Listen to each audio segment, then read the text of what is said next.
Desana on the 5th of June, 1979. No race of people living on this earth, without any exception, lives in isolation. People of every country live in groups, forming societies, forming circles of families and friends. It would be correct to say that people are cowardly, and it would not be wrong to say that people have to socialize and to be involved with one another.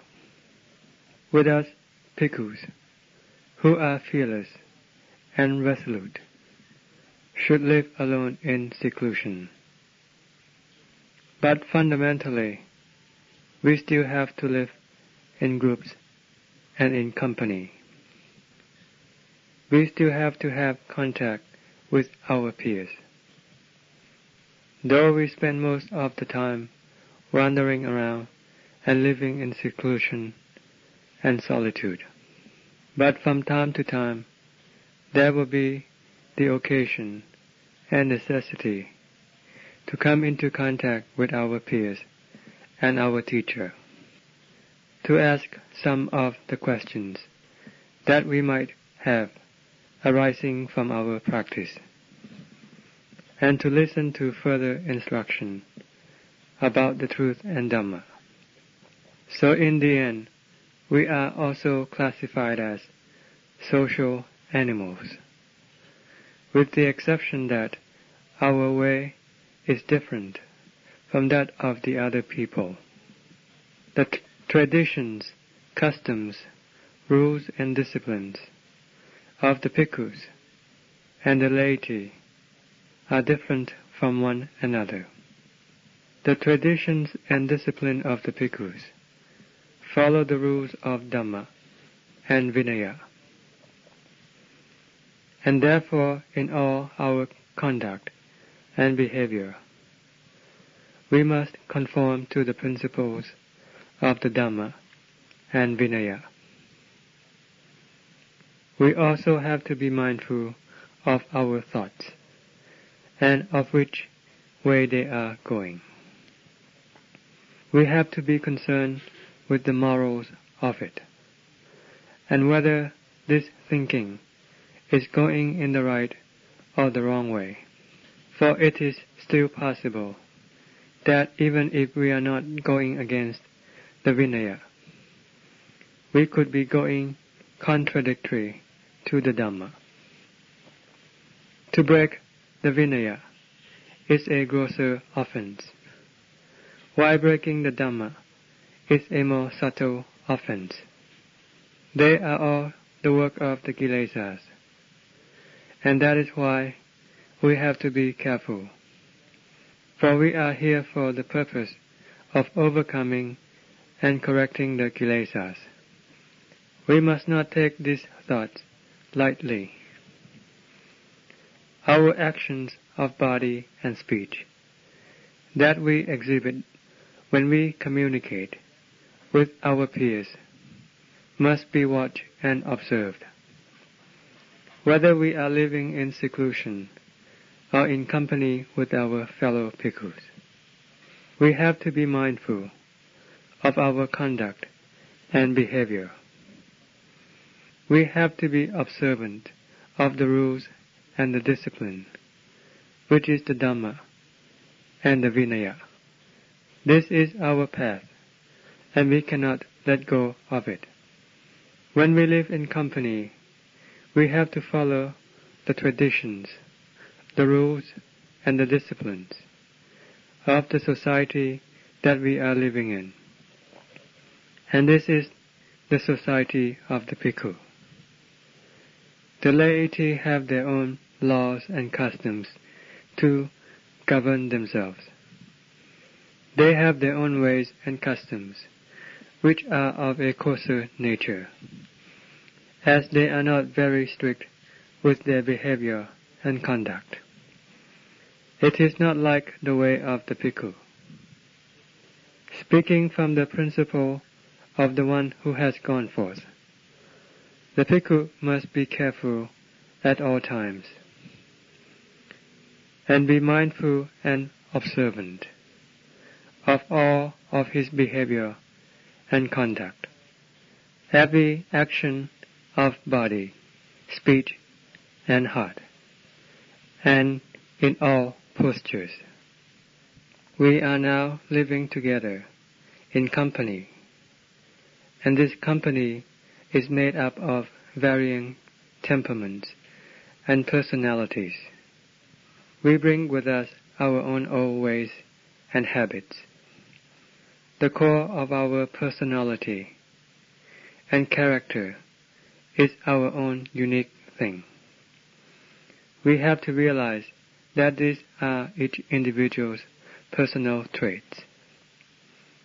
We have to be very careful when we exhibit our own personal traits. The conduct and behavior that goes contrary to the principles of Dhamma and Vinaya, and the conduct and behavior that affects and disturbs our fellow bhikkhus are not considered as traits and personality. Every one of us here must therefore be very careful and be cautious and vigilant, for this is the way of maintaining peace and harmony amongst ourselves who are living together. This is the way of preventing any trouble from arising. It is as if we are all of the same organ. Our practice of the chaste and holy life will flow smoothly and with ease, for there will be no mental hindrances or any sanya aramana arising from this way of living together. There will be nothing to menace and trouble the heart, keeping it in a state of confusion and agitation, and preventing it from becoming calm, as one tries to develop the practice of samadhi. For this reason, we have to be very careful and vigilant. All of us have to bear this well in mind, that we are now a bhikkhu.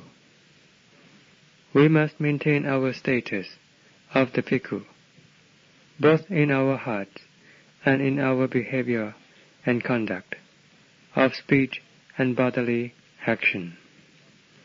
We have to make sure that they don't affect and disturb other people.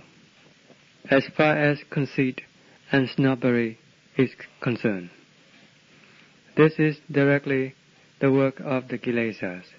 We have to consider them as antagonistic to ourselves, and we also have to consider them as inimical to our fellow company. We must not exhibit them by splashing them around and hurting everyone around us, as this is just the way of spreading filth and destroying happiness. This is especially so in the circle of the Gammatana Bhikkhu, which is of a very subtle class of people. Our behavior and conduct is subtle and refined, for it conforms to the principle of the Dhamma and the Vinaya. This subtlety and refinement does not come from any unestablished principle.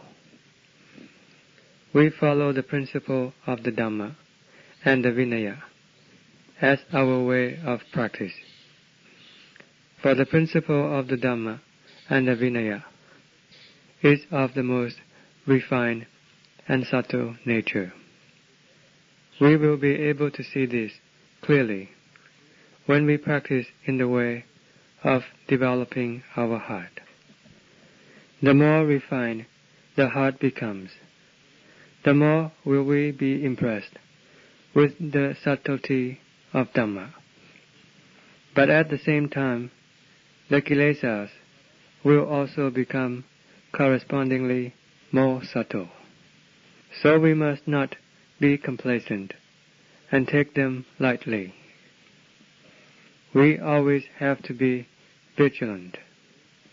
The happiness that arises from us living together is the consequence of each one of us being careful and cautious, mindful of our Kilesas, and preventing them from exhibiting themselves.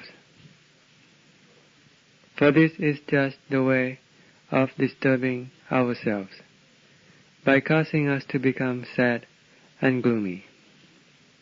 At the same time, it also affects and disturbs others, by creating sanya aramana in those people such that they cannot live in peace.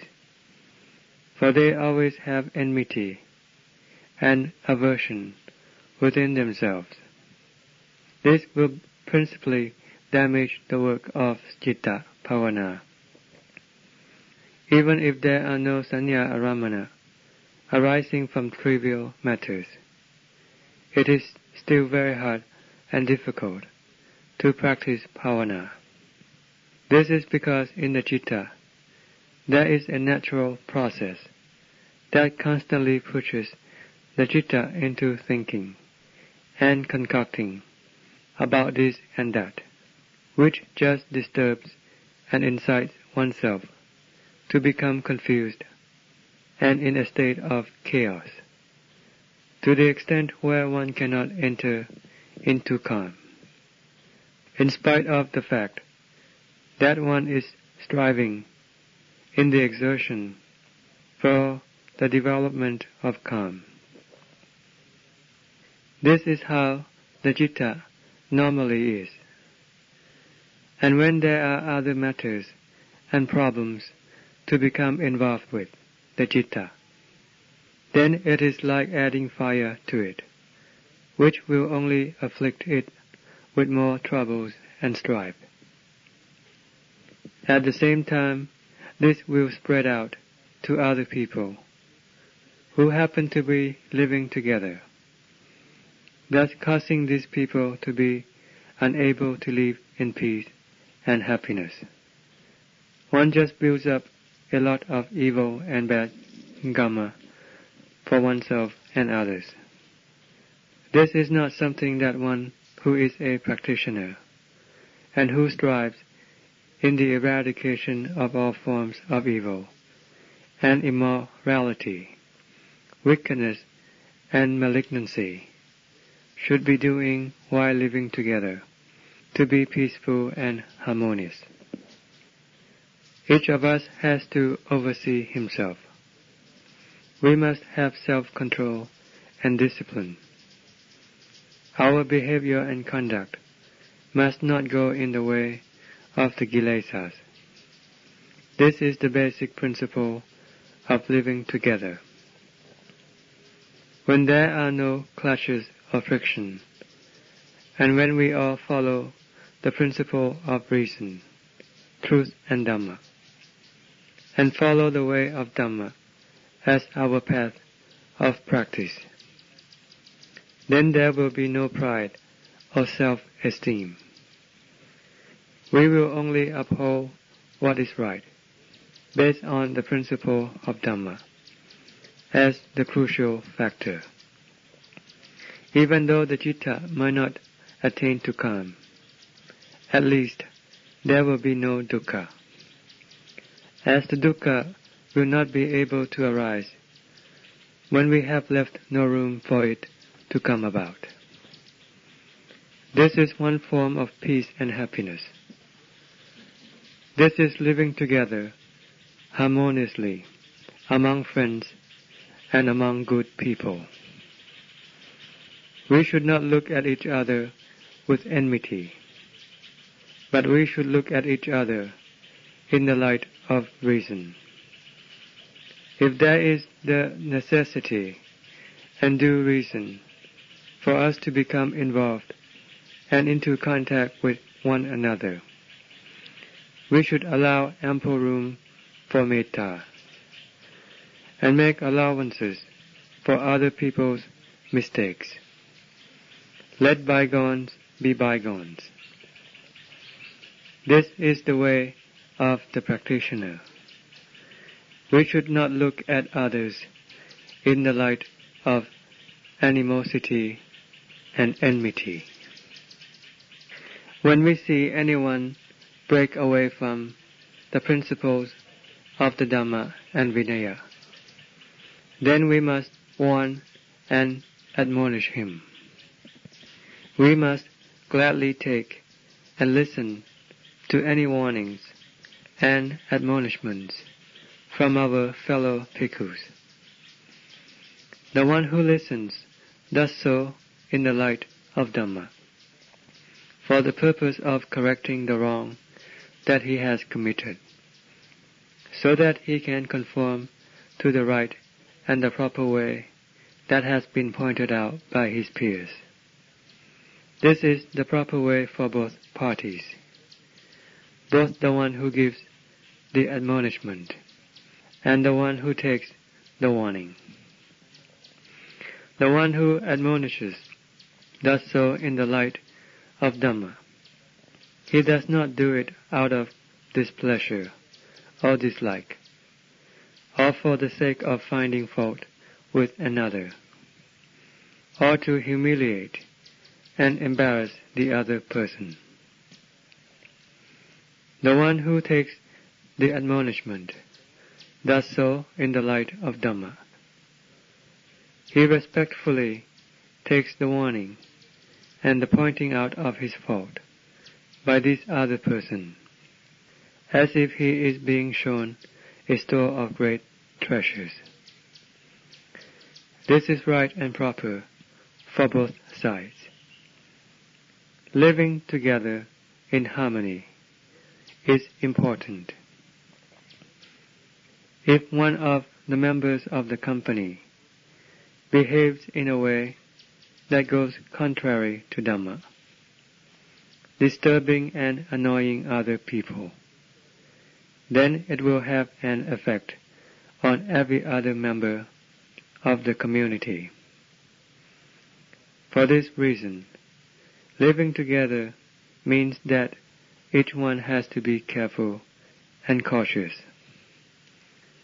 There should always be forgiveness and pardon for one another,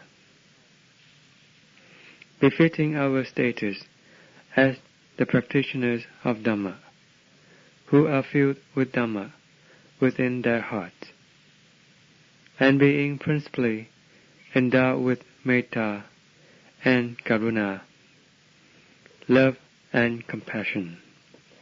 For this is the basic constituent of the citta of the practitioner. A practitioner must normally always cultivate metta towards all living beings. Sabbe satta avera hontu, and so forth.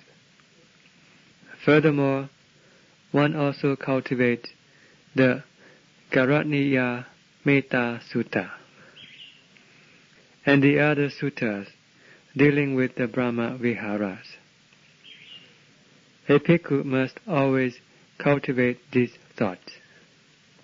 What I have shown here is only an example. It is for you to take it up and develop it in your practice. The cultivation of metta is for happiness and coolness. Furthermore, you have to cultivate and develop yourselves in the practice of citta bhavana. Don't engross yourselves in the thoughts of animosity and distaste for anyone. You have to consider that we are living together, following the way of Dhamma. Always be forgiving and magnanimous. A bhikkhu is one who can sacrifice everything. A bhikkhu is always forgiving. If a bhikkhu cannot make allowances for others, then nobody else can. This is the crucial principle of the bhikkhu. When we live together, then we will be living in peace and harmony, in happiness and coolness. This is the basic principle of the governing and overseeing of a community. It is for this reason that it is not possible for me to accept too many bhikkhus. I have already investigated about this. I am not really concerned that there might not be enough of the living requisites to go around, for I am looking from the standpoint of supervision. When one has to oversee a lot of people, one may not be able to give a lot of attention to everyone. There is also a greater possibility for one of us to cause damage and disturbance to the rest of us. There will then be chaos and trouble for the whole community in the monastery. This is not good or desirable. But when I can maintain the numbers of you here at the optimum level, then my instructions to you can be to the fullest benefit, and I can give you all the necessary attention. When things run to excess, then it is usually mediocre.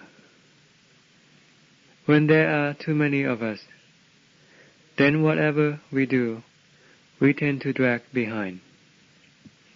For instance, the time that we spend eating will be much longer instead of shorter.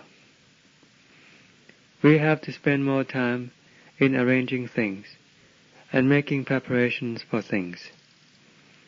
By the time that we finish our chores, it can be quite late in the day. Whatever we do will take a lot of more time. There will be a lot more work to do just to take care of each one of us. The more people we have, the more work that we have to do. This then just turns into entanglements and worries, and then we will not find the time that is conducive to the exertion of our heart's practice. This will not impart us with any benefit or advantage. For this reason, I only accept just enough. I have a lot of metta and compassion for my fellows in Dhamma. How can I not have any compassion for those who are seeking for Dhamma? I also used to be a junior bhikkhu who was searching and looking for a teacher. I had to go through many teachers before I finally ran into Ajahn Maha. I sympathize and understand your feelings and your predicament, for I have put myself in your place. Otherwise, I would not be able to know how to deal with you. This is because both of our predicaments are of the same nature, for we are in the same boat. But the reason why I can only accept so many of you here is because this is just about the right number. If I take any more, it will be excessive. Things can go sour if there are too many. The possibility of people making a mess of things is far greater, and there will just be a lot of clumsiness and incompetence, and it will just be a nuisance for me. The way things are now, some of you might think that this temple is very strict and very resolute, and very rigorous and scrupulous. This is because you haven't seen how I practiced in the past. I can see this from the lay people, who applaud this temple as being unsurpassed by any other monastery. Concerning our strict observance of the rules and the discipline, of orderliness, neatness, and cleanliness, and all the bhikkhus who seem orderly, obedient, and well behaved. They don't seem to misbehave or misconduct themselves, or show any signs of perversion and mischief. This is how they sing our praises. But we should not indulge in this sort of thing, for I have really been very lax with all of you. And what is the reason for this slackness? It is simply because there are just a lot of you now, and this laxness is the natural consequence of it. When there are more of you, then this laxness increases, and the number of the gifts and the living requisites also increases correspondingly, as you all can see. But our practice and exertion does not become more rigorous and intensive. There are also a lot more people that come into contact and involvement with the monastery. So the more people there are, the more work preparation there is for things. But there isn't much that we can do about it, as this is the sattva and conviction of people. They come on their own. It is something done out of their own personal inclination, and nobody can prevent another from doing this. The amount of food that we are getting nowadays is grossly in abundance. This excessiveness of the living requisites and of the gifts and offerings can weigh down on the practice of Citta Bhavana. If one is heedless, then it is possible that one can steadily degenerate without any doubt. For this reason, the practitioner must always and constantly see the harm of these things. He must not become intimate with anything, for once he does, the citta will become buried within those things, consequently destroying one's own Dhamma. One will never be able to progress. One must therefore be vigilant. The doing of the practice is extremely crucial in the field of Citta Bhavana. One must be courageous, firm, conscientious, and resolute. One cannot be weak or discouraged, for one can go down the drain and not be able to come up with any beneficial results. One has to always instill within one's mind that every type of Kilesa is extremely tenacious. They are far more clever and cunning than we are. If we just play the fool and practice heedlessly and senselessly, then we will never be able to subdue or eliminate any of the Kilesas, because normally the Kilesas are all powerful within our hearts. They are a lot more shrewd and crafty than we are, and that is why they are our master. We might think that we are the masters, but truly we are not.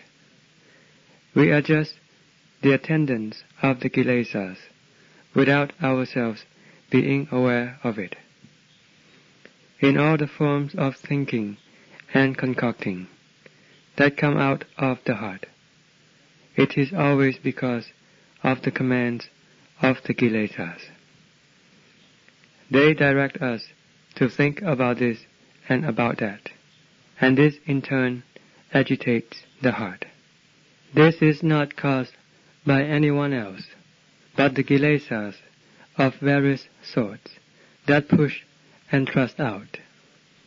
This thinking process then creates a lot of agitation and confusion, brewing up hatred and aversion. Love and anger are all the works of the Kilesas. Can we not see that they are perilous and harmful?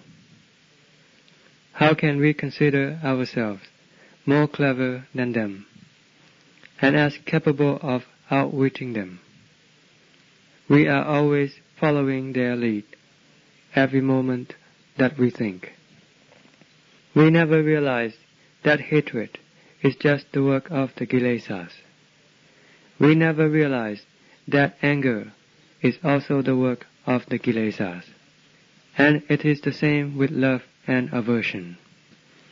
We are not aware that these things are the strategy of the Kilesas that push and propel these things into being. But if we are capable of knowing this at every moment, then the Kilesas will definitely be subdued. This is a very crucial point for the practitioner.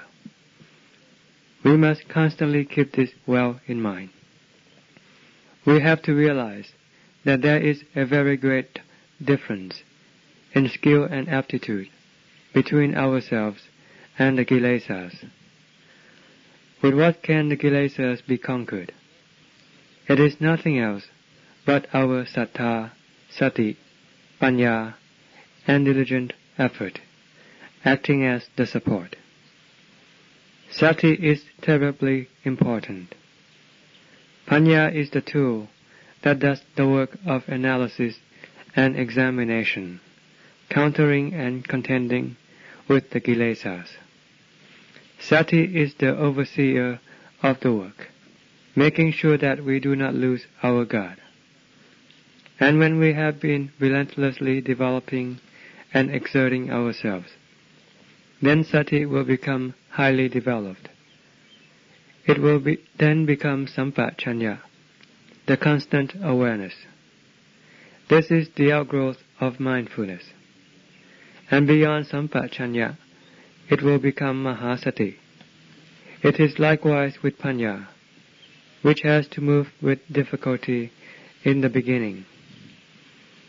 Please don't have the understanding that Panna will arise by itself. One has to devise up the various means by thinking and doing a lot of contemplation and analysis. One has to be versatile and many-sided in one's mode of thinking. In whatever way one can eliminate the Kilesas and subdue and calm them down, that way is Dhamma. This is the Panna Dhamma. We must not be entirely dependent on the text, for otherwise we will turn into worms eating up the paper.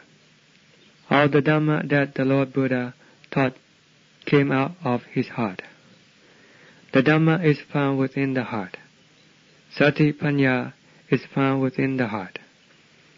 We have to bring them out. We have to produce them.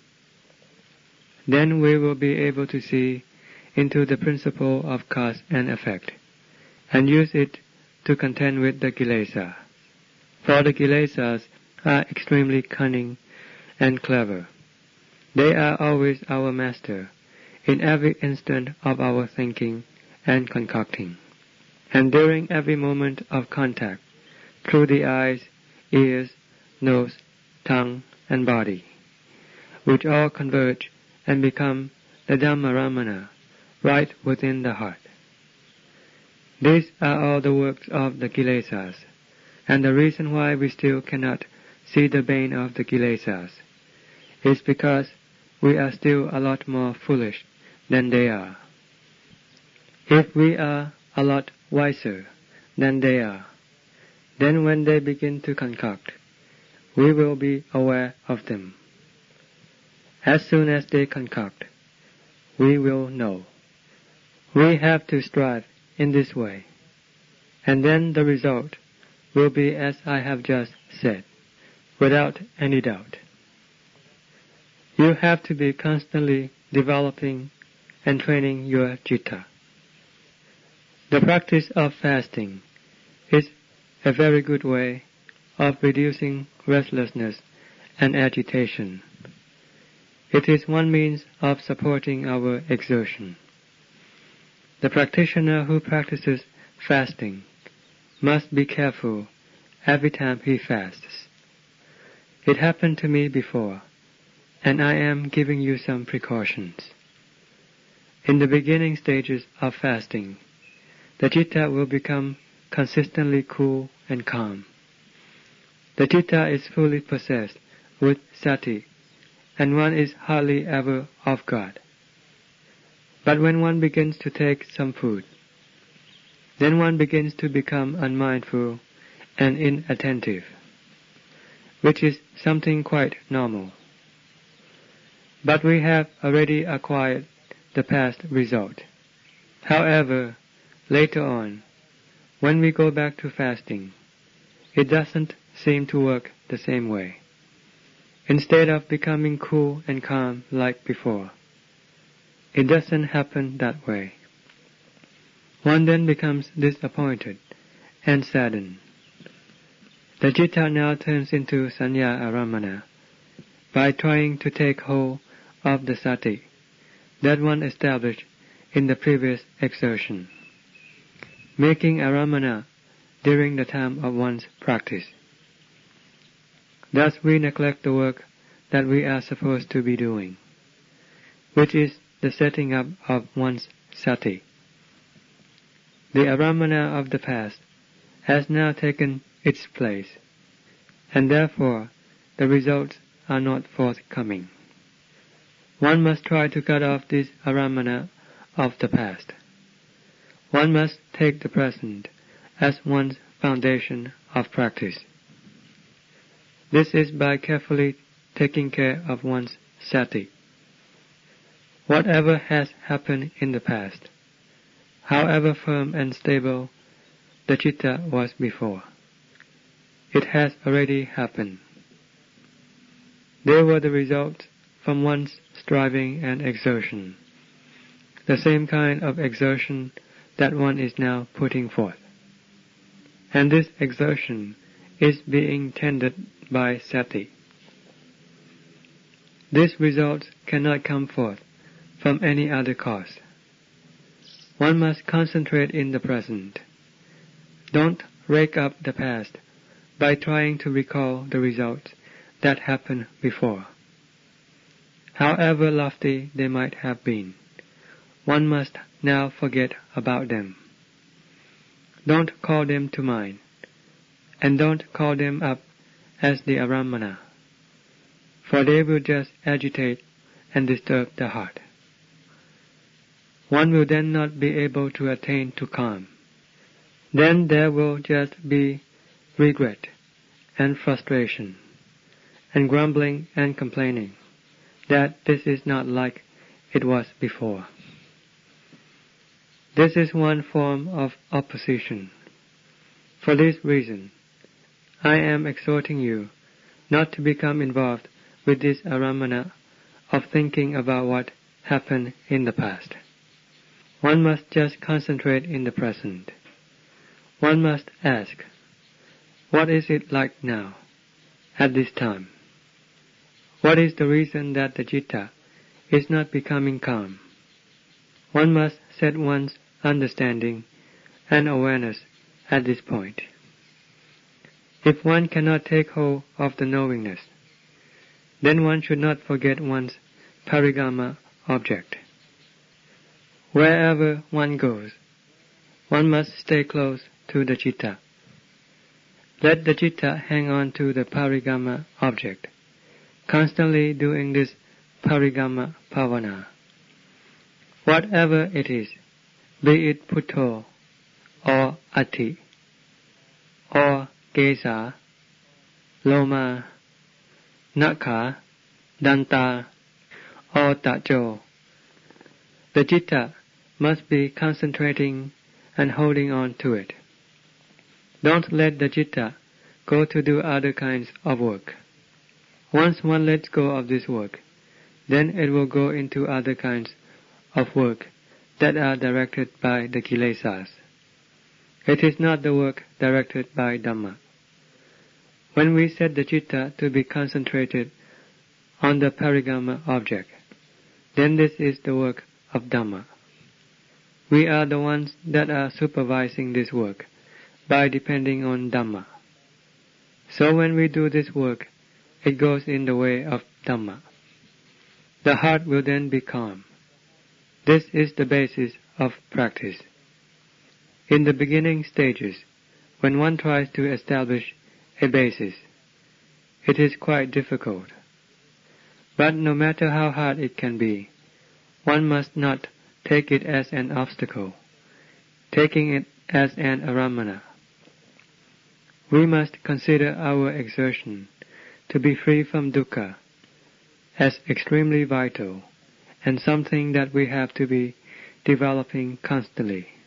We have to develop sati so that it can become firm, stable, and continuous. One's mindfulness must be persistent.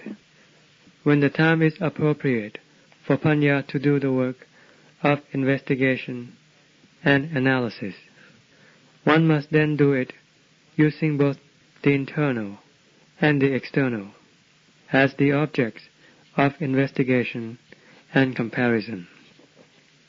Magga can be found in both the internal and the external.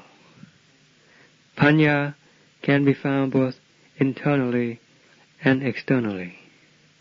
If one just develops it so that it actually becomes panya, which is called the magga. And what aspect are we going to investigate in the light of? Anicca, for instance. We can take the external as the objects of investigation, and then compare it with the internal. This can be done. Or one can compare the internal with the external, for in fact they are one and the same thing. There is no difference between them concerning anicca, dukkha, and anatta, or asubha, and particular, filth and impurity. Is found both internally and externally. In all forms of men and women, of people and animals, one can investigate and analyze in any way that one devises up, at any time that it is appropriate for this work to be done. But when one is doing the work of developing calm, then one must solely concentrate on the doing of this work of calming the citta, by depending on the parigama object, or on anapanasati. Whatever one finds suits one's temperament and character. The work must be flowing continuously, having sati constantly supervising. Then one's knowingness will be continuously flowing with the work. Once the knowingness is in a perpetual contact with the meditation subject, and the citta doesn't have any chance to go outward, here and there, the citta will then steadily gather within. All the flow of the citta will now converge within itself, thus turning into the focal point of calm. It now becomes the unique and distinctive feature of the heart. When this distinctive feature becomes more apparent, It means that the citta is now becoming steadily calmer. All the thinking and concocting will now steadily diminish. Even the concocting of the parigama object will now become less and less.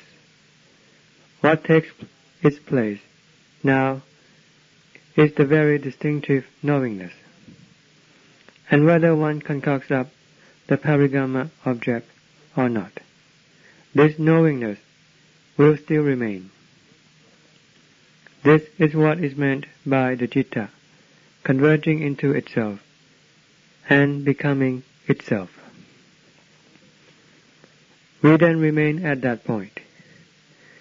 This is the calm of the citta. You have to really and earnestly concentrate in doing this work. Dhamma is the most supreme and wonderful thing, unsurpassed by any other thing. The Kilesas are low and mean. They are filthy and corrupt. But we haven't yet come across and experienced the Dhamma. We haven't yet come to the experience of this marvelous nature. So we have nothing to compare and compete with the Kilesas. And so we always follow the Kilesas, always believe in them, and let them rock us to sleep. But when we have something to compete with the Kilesas, then we can see that the Kilesas are fake. Dhamma will then become real and become the truth. It will become the competitor of the Kilesas. We will then be able to steadily let go of the Kilesas and be able to see the harm of every kind of Kilesa at every moment. This is because we now have the Dhamma as a comparison and as a competitor.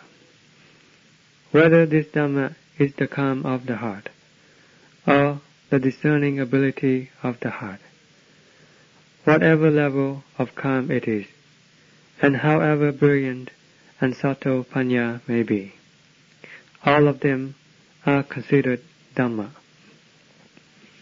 These are the Dhammas that are the competitors of the Kilesas. One will get to know immediately the difference between the Dhamma and the Kilesas. Concerning the benefits, ease, comforts, and happiness that they can provide. This will be the way it is for all practitioners who do not relent in their exertion, and who strive and become capable of ridding all the Kilesas from his heart. They are capable of achieving this due to the Dhamma. The taste of Dhamma excels all other tastes. All of these other tastes are nothing else but the taste of the Kilesas. What else can they be? Whatever kind of flavor it may be, it is usually the flavor of the Kilesas. But the Dhamma always outstrips the Kilesas.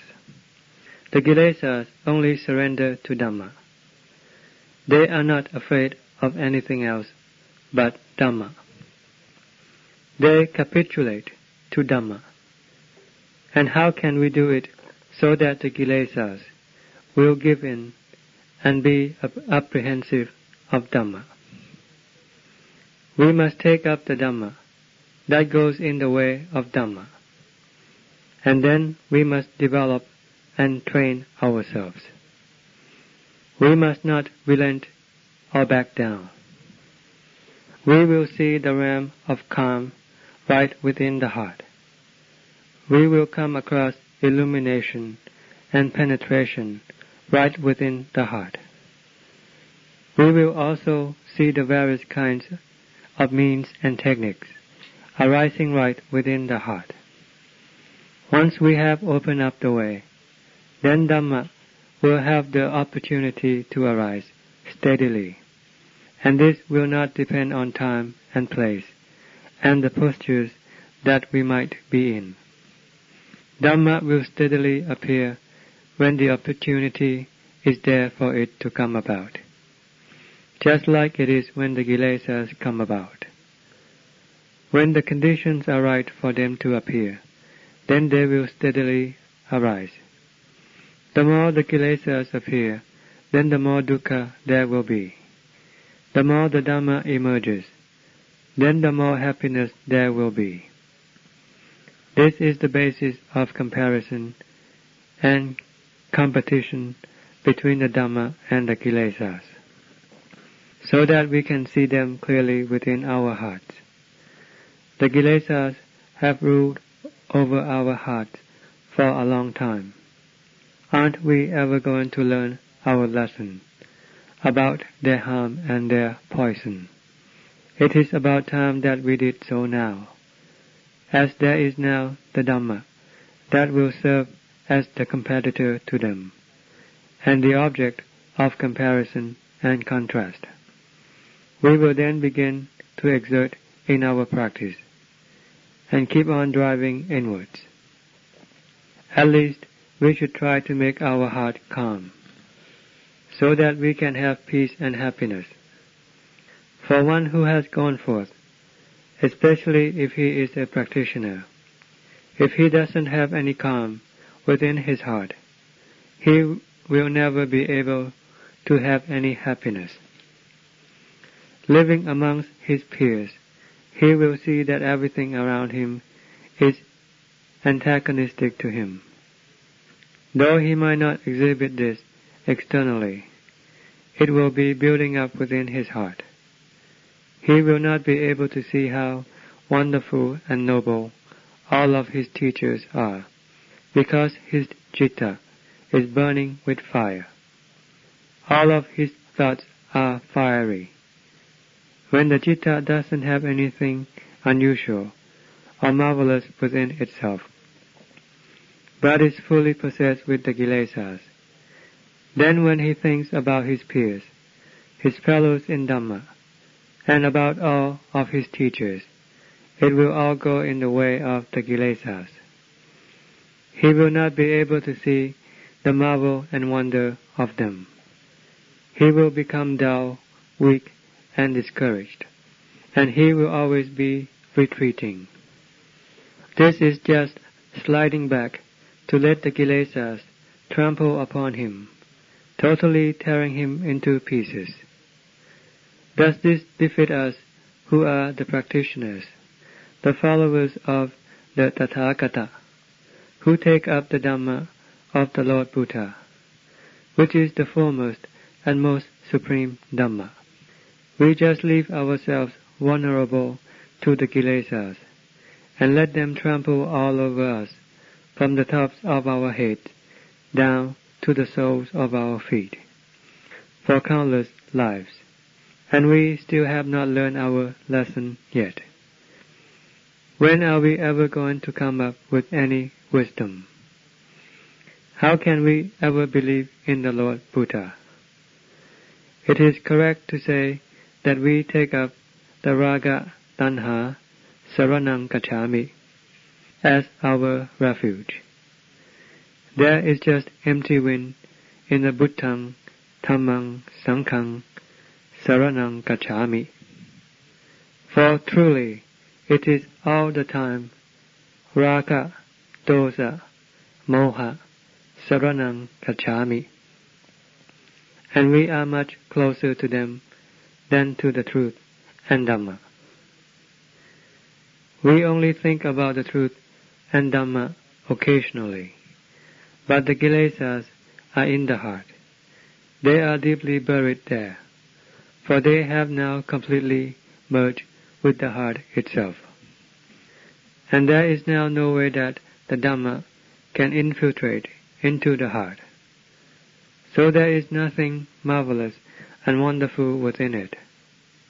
But when the Citta begins to attain to calm, then one will begin to see the worth and value of oneself. One begins to see the worth and value of the heart, and of one's fellows in Dhamma, and of one's teachers. And the more subtle and lofty the citta becomes, the more one will come to see the wonder and unusualness of one's teachers. And why is this? Previously, when our teachers exhorted us all their instructions in their depth and profundity and subtlety, we merely listened. It never got to our heart. But when we have the living testimony appearing right within our hearts, like the state of calm, that we can see clearly, and that is accordance with how our teacher expounded. These things are now living realities within our hearts. And all the various levels of Sati and Panna, expounded by our teacher, have now also appeared within our hearts. This is in addition to the results that arise from the work of Panna that overcomes, uproots, and corrects the Kilesas, so that the heart now becomes purified. We can see this clearly within the heart. The degree of our conviction, belief, and admiration for our fellows in Dhamma and our teachers will become heightened as the citta now goes in the way of Dhamma. You have to put up your effort. I try my best to provide all of you with favorable times and opportunities to exert in your practice. I try to keep our extracurricular work to the minimum, so that you can really strive in your practice. If you find that walking a lot is good for you, then you should keep on walking. If you are not doing any other kind of work, then you should do a lot of walking.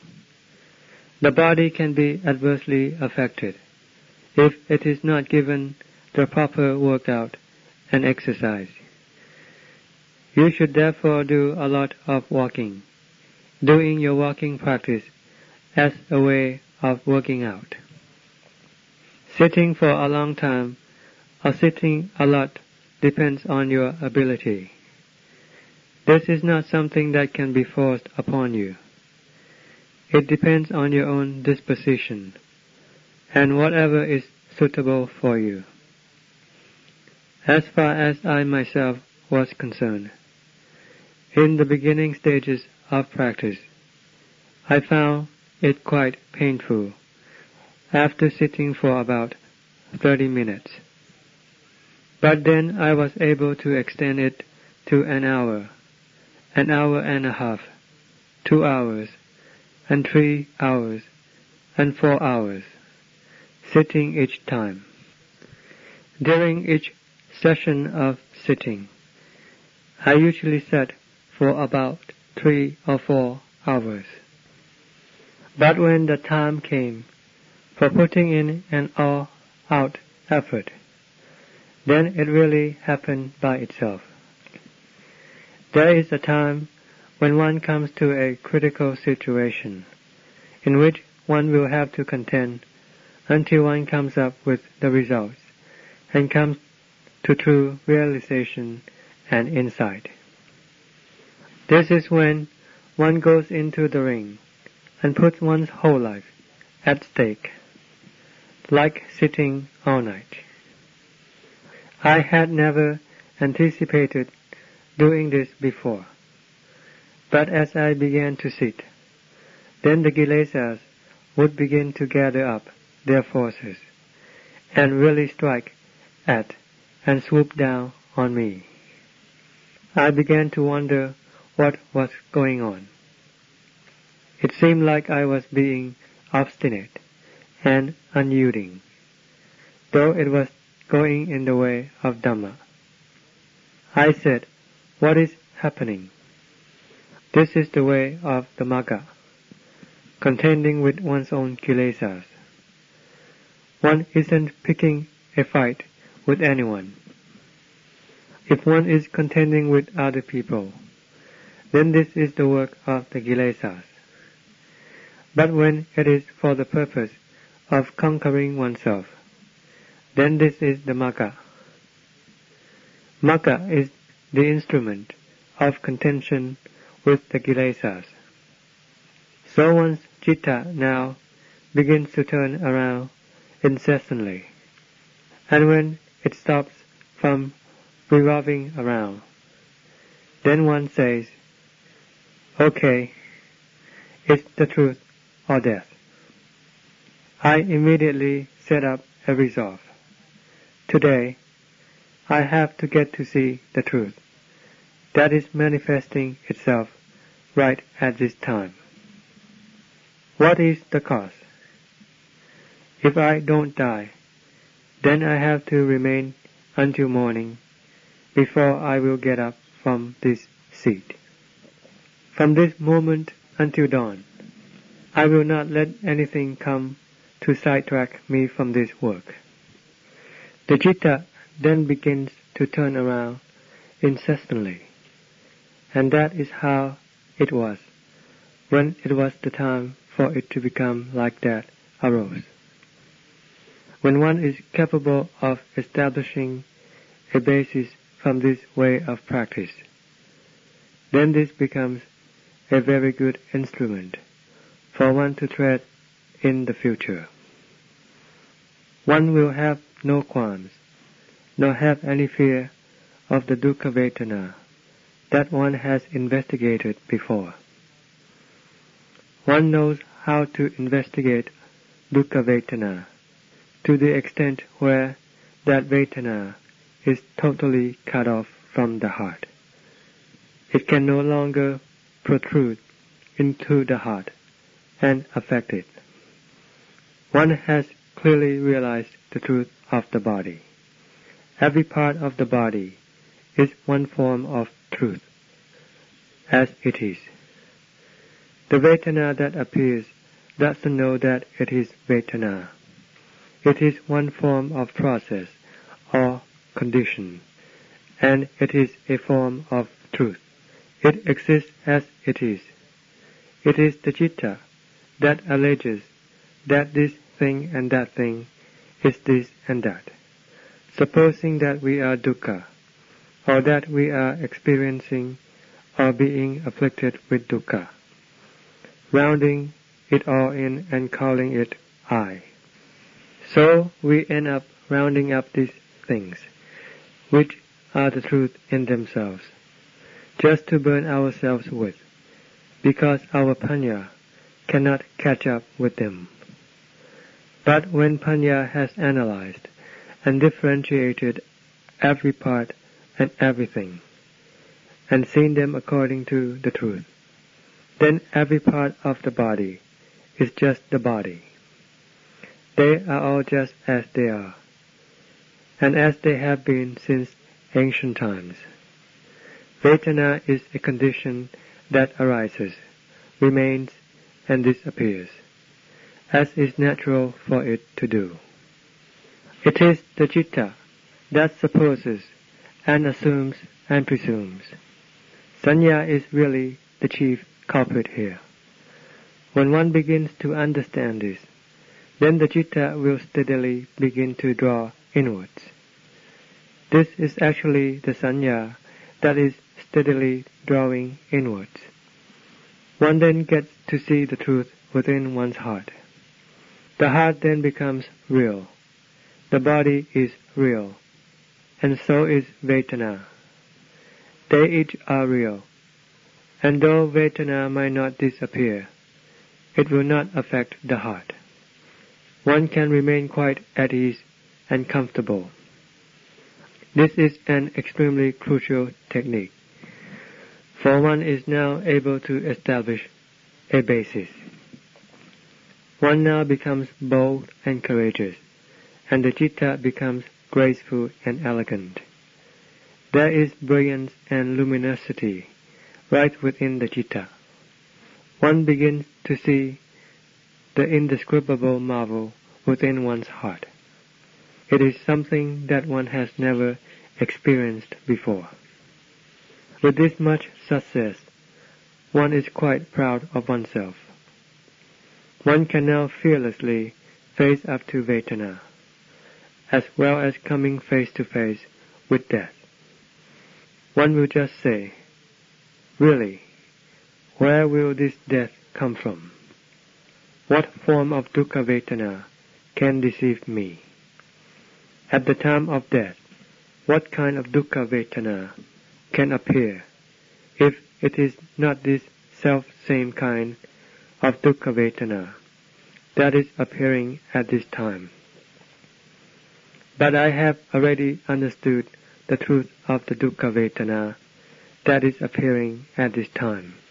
Death really has no meaning or significance at all. All that is necessary is to get to know the truth. The four elements of earth, water, air, and fire will just dissolve from this composition. They just return to their original true state. And how can the Citta die? While we claim that it passes away, it instead becomes more distinct. The Citta also remains in its true state. So what really dies? Do the four elements of earth, water, air, and fire ever really die? Have they ever been destroyed? Of course not. It never happened. And how can the Citta die when one sees it becoming more distinct and obvious?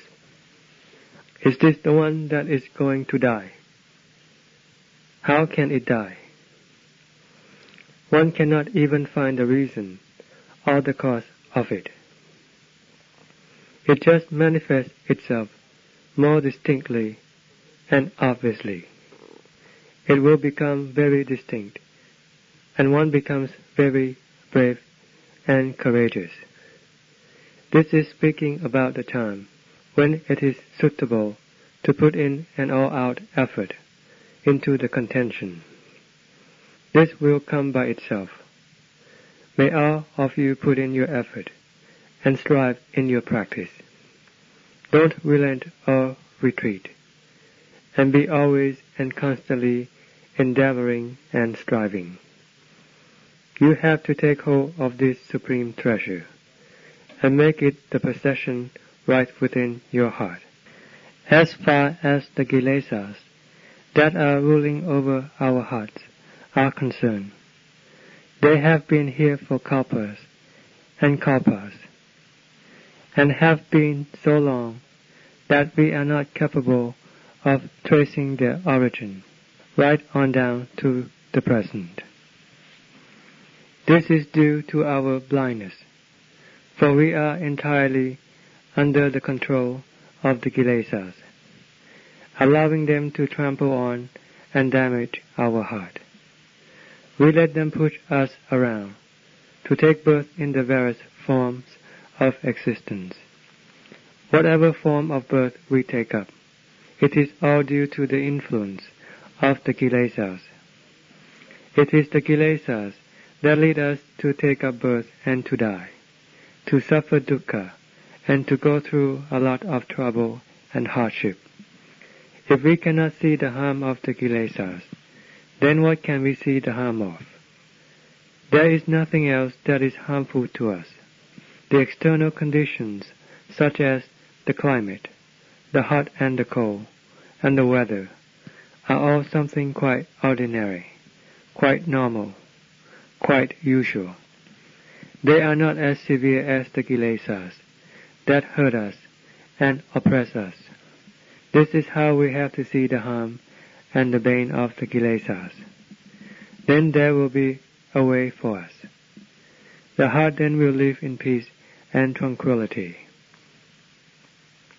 In the way of practice, there are two crucial tricks. The first one is when one comes to the conviction and true belief in the principle of Dhamma. This is one point. This is when one has established the crucial basis of the heart. in which one can say to oneself that the citta will definitely no longer deteriorate. One is very certain of it. It can be achieved by sitting all night. This accomplishment can be clearly and obviously perceived. One will then have learned the tricks of how to achieve this. One now knows definitely that the citta will now not deteriorate. One is dead certain about it. One then moves on steadily forward, until one becomes involved with raga. One then turns incessantly around in one's investigation, and here there is another trick to it, and one gets to understand it afterwards. One then moves on further, until one comes to the last stage of one's practice. This takes one to the ultimate limit of one's heart, of one's practice, and of one's knowledge. When one has got to that point, there is still another trick to it. One who has not cracked this trick will not be able to explain it. This trick can be learned only from practical experience.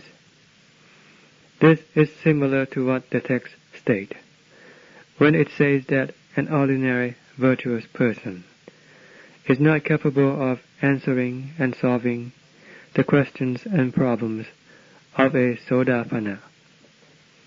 A Sotapanna is not capable of solving the problems of a Sakadagami.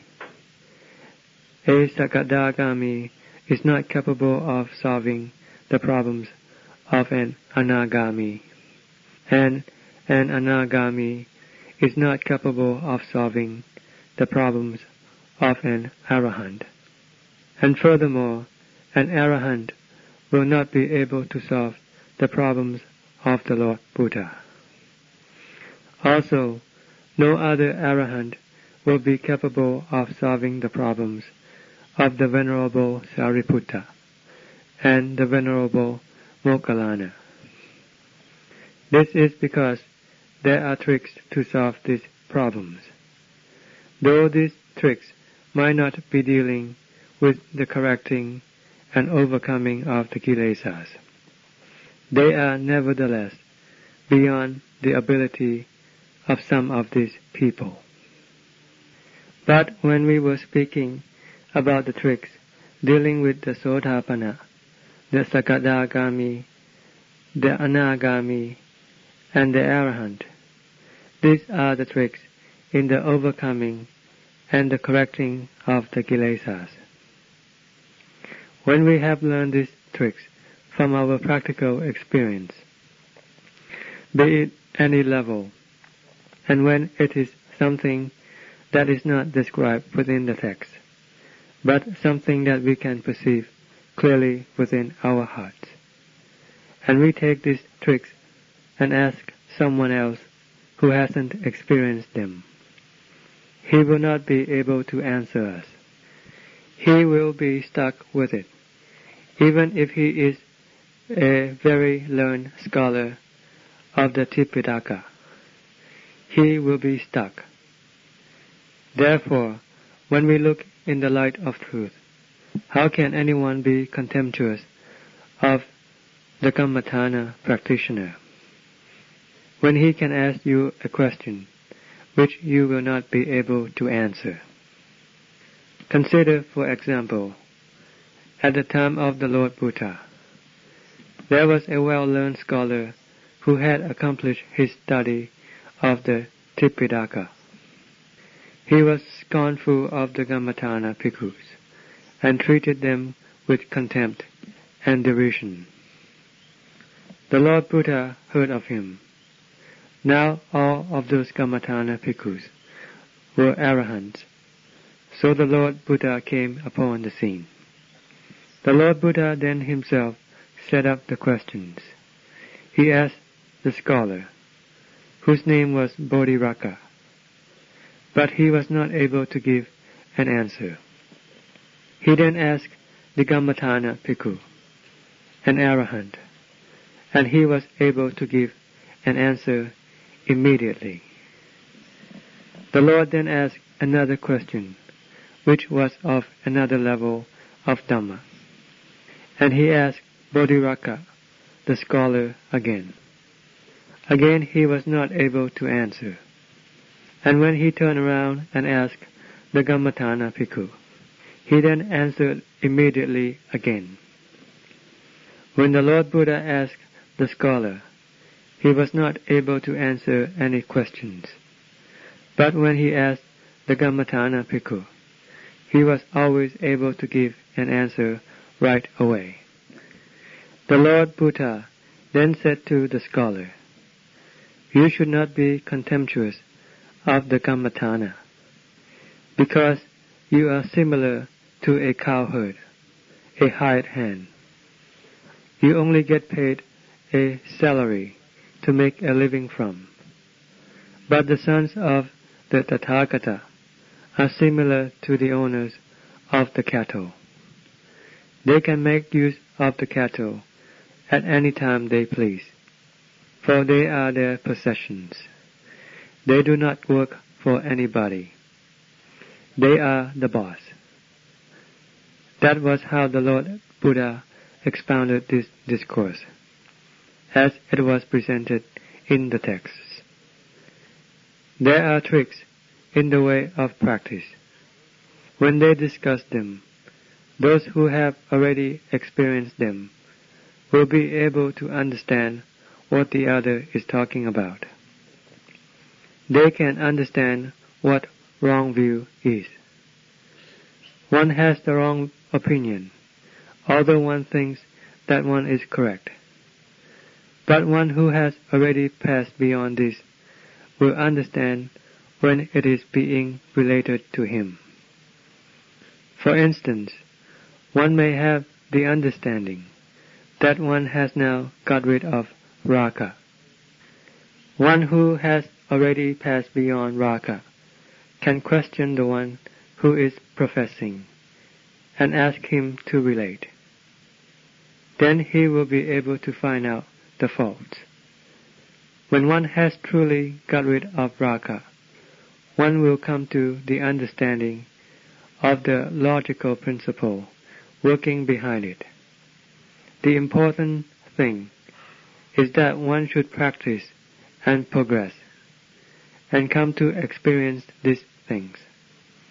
And then these things will not be able to keep themselves hidden from one. End of Desana.